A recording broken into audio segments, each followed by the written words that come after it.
Hindi po pwede.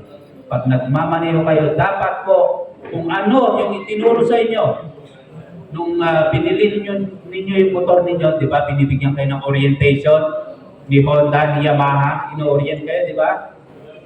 Pinag-test drive kayo yan, then tinuturuan kayo. Ganun din, pag kumuha kayo ng license, tinuturuan kayo. So, hindi rason na hindi nyo alam. Hindi rason na nakalimot kayo. Maliwanag po? Yes! Next. Impairment. Di ba pag kumuha kayo ng lisensya ninyo, meron kayong mga category, meron mga classifications. Pag malabo ang mata ninyo, dahil nagkakaedad na kayo, huwag na kayong magkunwari, huwag na kayong magpagka. Ha? Magsuot ng motor. Ay! Magsuot ng salamin. Kasi sabi naman, pag kumuha kayo ng lisensya, di ba? Mag-check doon. Kung hindi na 100% efficient at effective yung inyong mata. Yan po yung unang-unang impairment natin sa pagmumotor. So, pag alam yung malabo na mata ninyo, magsalamin kayo. Okay? Hindi naman kawalan ng kagandahan at kagwapuan pag nakasalamin kayo.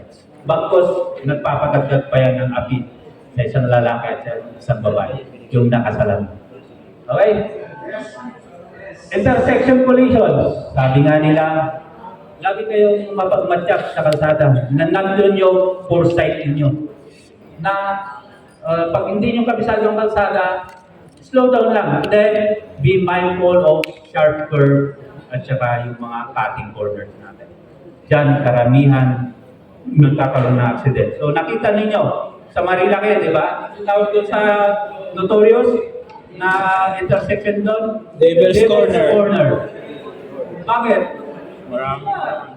Pag sa general